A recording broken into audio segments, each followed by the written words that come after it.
If life lets you buy a good piece of pine, I think you have to make it into a sanding rack. Especially if you have some T-track and a good stop block. Still my favorite feature, and I highly recommend.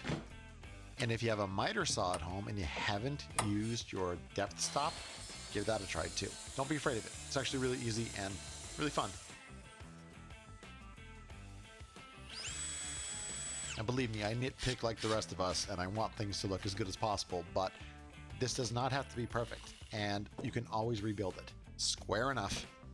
Here's this episode's measure once, cut twice moment. Little adjustment, no big deal.